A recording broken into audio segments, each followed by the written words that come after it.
মূল্য দিয়ে ফেতরা চলবে না, আনাজ দিয়ে দিতে হবে। কেন যে এটা একটা ইবাদত, কেন যে এটা একটা ইবাদত, ইবাদতের রদবদল করা যাবে না। আমি ওই আলেমগুলোকে বলছি, ইবাদত কয় রকমের হয়, তোমার গুরু তোমাকে পড়িয়ে যদি থাকে ভালো কথা, না পড়িয়ে থাকে গুরুর কাছে শিখে নিতে হবে। একগুলো ইবাদত তৌকিফি, ওতে নড়াচড়া করতে পাওয়া যাবে না। আর একগুলো ইবাদত হলো গায়র তৌকিফি, এটা ইবাদত, কিন্তু ইবাদতের ভিতরে হেরফের করা যাবে। নমাজে হেরফের যাবে না করা, নমাজে হেরফের করা যাবে না, কিন্তু এটা ইবাদত। এবং জাকাতুল ফিতরি এটা ইবাদত, কিন্তু এটা তৌকিফি ইবাদত নয়। যদি ইবাদত এটা তৌকিফি হতো তাহলে রাসূলুল্লাহর যুগে হযরত আসমা রাদিয়াল্লাহু তাআলা আনহা হাফ কেজি সোয়া কেজি করে গম দিতেন না। আবু সাঈদ বলছেন আমরা 100 দিয়েছি, আর রাসূলুল্লাহর 150, আসমা বলছেন আমি সোয়া কেজি করে গম দিয়েছি রাসূলের যুগে। হতো এটা? জীবনে হতো না। আবার 29 বছর পরে হযরত মুআবিয়া বলছেন সিরিয়ার যদি গম দেওয়া যায় সোয়া কেজি, তো মদিনার 2.5 কেজি খেজুর দিতে গেলে যা হবে আর সোয়া কেজি গম দিতে গেলে তাই হবে। কেন ভ্যালু করতে গেলেন? এখানে কোনোদিন ভ্যালু করা যেত না। আর রাসূলুল্লাহর যুগে সায়ে ওজন করে দেওয়া নিয়ম ছিল ফিতরার, আমরা কিলোতে কেন দিচ্ছি? আরবের লোক কিলোতে দিচ্ছে, তো কিলোতে গেলাম কেন? কিলোতে দেওয়া কি জায়েজ হবে? হবে না। তো তাহলে আমি কেন জায়েজ করছি? এই জন্য জায়েজ করছি যে এগুলো ইবাদত, কিন্তু ইবাদত তাওকিফি নয়। ইবাদত হেরফের হচ্ছে আর হেরফের হতে পারে, তার জন্য বলেছিলাম। আর যুগে যুগে যুগে যুগে ওলামায়ে দ্বীন গবেষণা করার পর এটা কথা বলেছেন, আর আজও বলছি। আর বারবার রমজান মাসে আমি লিখবো না, আমি কথা দিয়ে গেলাম আপনাকে, আমি ফেসবুকে লেখা বন্ধ করে দিয়েছি। কেন? অভদ্রদের গাল সহ্য হয় না আমার, যে অফেন্সিভ কথা লেখে। আলেমকে একটা কথা বলতে গেলে যে একটা আদবের ভাষা লাগে তা লাগে না। কে কত রকমের নোংরা ভাষা বলতে পারে, প্রতিযোগিতা চলছে, এই জন্য ফেসবুকে আমি আর লিখি না। আমি আমার কথাটা বলেই দিলাম, আমার মশলা থেকে আমি সরে আসিনি। আপনার যদি অসুবিধা থাকে, আপনার কোনো রকমের যদি অসুবিধা থাকে, আপনার দেশের ফকিরদের যদি কোনো অসুবিধা থাকে, তাহলে পরে আপনি টাকা দিয়ে দেবেন, আর না হলে সর্বোত্তম পন্থা হচ্ছে আনাজ দিয়েই দেয়া। লড়াই আছে, কিয়ামত পর্যন্ত লড়াইটা থাকবে। ব্যক্তি সালাফি নয়, সে হচ্ছে খালাফি, মুবতাদি, বেদাতি। যে ব্যক্তি সুন্নত বাদ দিয়ে সব সময় জায়েজ খুঁজে, উদ্দেশ্য হচ্ছে জায়েজ খুঁজে, মানে এই নয় যে জায়েজ। আমাদের দেশের মৌলভী সাহেবরা, তাদেরকে আলেম বলা ভুল আসলে, এই আপনার জায়েজ করার চেষ্টা করে, সুন্নত বাদ দিয়ে অন্য কিছুকে জায়েজ করার চেষ্টা করে। জায়েজ সেটা নয় আসলে। কখনো জায়েজ থাকতে পারে আর কখনো জায়েজই নয়। তো জায়েজ নয় অথচ সেটাকে জায়েজ করার চেষ্টা করে, সেটার পিছনেই শ্রম ব্যয় করে। তাদের এলেম, মেহনত, প্রচার, তাদের বক্তব্য সব হচ্ছে সুন্নত বাদ দিয়ে সুন্নতের বিরোধিতা করে ওইটাকে জায়েজ সাব্যস্ত করার চেষ্টা করা। এটা সালাফি মানহাজ নয়।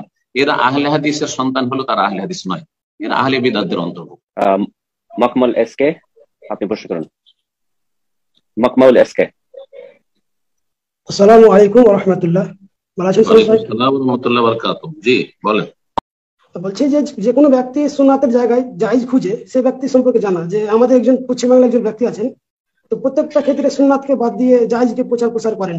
যেমন আমাদের সময় সিজন সাদকাতুল ফিতর নিয়ে যেভাবে টাকা জায়েজ নিয়ে যেভাবে প্রচার করেন, মনে হচ্ছে যুদ্ধ করে। তো সেই ব্যক্তি সম্পর্কে আমার জানা, এবং আরো অনেক সালাফি আলেমদেরকে কটূক্তি করে থাকে।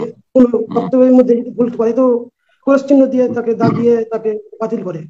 তো সেই ব্যক্তি সম্পর্কে আমার সেই ব্যক্তি সালাফি নয়, সে হচ্ছে খালাফি, মুবতাদি, বেদাতি। যে ব্যক্তি সুন্নত বাদ দিয়ে সব সময় জায়েজ খুঁজে, উদ্দেশ্য হচ্ছে জায়েজ খুঁজে, মানে এই নয় যে জায়েজ। ধরেন ফিতরা দিতে হবে, উদাহরণস্বরূপ যেমন যেদিকে ইঙ্গিত করেছে, ফিতরা দিতে হবে খাদ্যদ্রব্য দিয়ে, কেউ টাকা দিয়ে দিচ্ছে, আর সুন্নত বাদ দিয়ে সে জায়েজ কাজ করছে এমন নয়, না জায়েজ কাজ করছে, সেটা জায়েজ নয়। সেটা তার কাছে জায়েজ, কারণ সে হাওয়ার অনুসরণ করে, কুপ্রবৃত্তির অনুসরণ করে, সে দলিলের অনুসারী।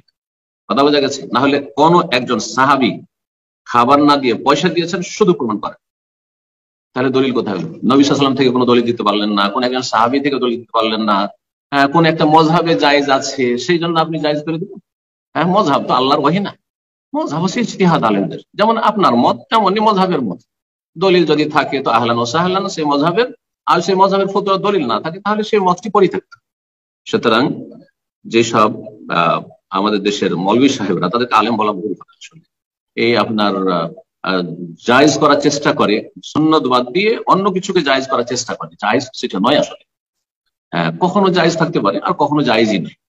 তো জায়েজ নয় অথচ সেটাকে জায়েজ করার চেষ্টা করে, সেটার পিছনেই শ্রম ব্যয় করে। তাদের এলেম, মেহনত, প্রচার, তাদের বক্তব্য সব হচ্ছে সুন্নত বাদ দিয়ে সুন্নতের বিরোধিতা করে ওইটাকে জায়েজ সাব্যস্ত করার চেষ্টা করা। এটা সালাফি মানহাজ নয়। এরা আহলে হাদিসের সন্তান হলো, তারা আহলে হাদিস নয়, এরা আহলে বিদআতের অন্তর্ভুক্ত। তাদের অন্তরে বক্রতা আছে। কেন সুন্নতটা কবুল করতে অসুবিধা নেই? ধরে নেন 1 মিনিটের জন্য যে খাদ্যদ্রব্য দিয়ে রাসূলুল্লাহ সাল্লাল্লাহু আলাইহি ওয়াসাল্লাম সাহাবায়ে কেরামগণ ফিতরা দিয়েছেন, আর তার সাথে ধরে নেন যে টাকা দিয়েও ফিতরা দেওয়া জায়েজ, 1 মিনিটের জন্য ধরে নেন, তাহলে কোনটা বেশি ভালো? যেটা নবী সাল্লাল্লাহু আলাইহি ওয়াসাল্লাম করলেন, সমস্ত সাহাবীরা করলেন, সালাফরা করলেন, সেটা ভালো, নাকি আপনি যেটাকে টেনে হিসেবে জায়েজ করেন সেটা ভালো? নিঃসন্দেহে আপনাকে বলতে হবে যে এটা অবশ্যই ভালো। তাহলে ভালোটার জন্য কেন দাওয়ার কাজ করছেন না? ভালোটার জন্য কেন মেহনত ব্যয় করছেন না? আপনার শ্রম, আপনার মেধা, আপনার যোগ্যতা, সেই ক্ষেত্রে কেন ব্যয় করছেন না? সুন্নাত রাসূলুল্লাহকে কেন প্রচার প্রসার করছেন না? তাহলে অন্তরে কি আছে? যায়গ, ফাম্মাল্লাযিনা ফি কুলুবিহিম যায়গুন, এদের অন্তরে বক্রতা আছে, গোমরাহি আছে, যার ফলে ফায়াত্তাবিউনা মা তাশাবাহা মিন, স্পষ্টবাদী অস্পষ্ট দিকে ছোটাছুটি করে। ইবতিগাল ফিতনাতে ইবতিগা তাউইল, হয় এরা ফিতনা সৃষ্টি করার উদ্দেশ্য, আর না হইলে তাদের ইজতিহাদ দেখানোর জন্য। না না না না, ইজতিহাদি এটাও চলবে। ইবতিগা তাওয়া মা ইয়ালামু তাউইলাহু ইল্লাল্লাহ, যেখানে স্পষ্ট আমাদের কাছে যে রাসূলুল্লাহ ফারাদা রাসূলুল্লাহ সাল্লাল্লাহু আলাইহি ওয়াসাল্লাম যাকাতাল ফিতরি সাআম মিন তামিন, সাআম মিন তামরিন, সাআম মিন শাঈরিন, একসা করে খাদ্যদ্রব্য। সাহাবায়ে কেরামদের মুহাজির যাদের কাছে চাষবাস ছিল না, আনসারীদের চাষবাস ছিল, মুহাজিরদের তো বলতে পারতেন যে তোমরা তো সর্বহারা, তোমাদের কিছু নেই, তোমরা টাকা দিয়ে দিন। কেন বলেননি? মানুষের টাকারও প্রয়োজন আছে, কিছু লোক টাকা দাও, কিছু লোক খাদ্যদ্রব্য দাও, খেজুর দাও, কেন বলেননি? তাহলে বোঝা যায় এটি হচ্ছে নির্ধারিত ইবাদত। সুতরাং সেখান থেকে অন্য কোনো দিকে নিয়ে যাওয়া জায়েজ নয়। আল্লাহ হেফাজত করুন। জি, এবং আল্লাহ রাব্বুল আলামিন সব খালাফিদের অনিষ্ট থেকে উম্মতে মুসলিমাকে মুক্ত করুন। জি। ومن أحسن قولا ممن دعا إلى الله وعمل صالحا وقال إنني من المسلمين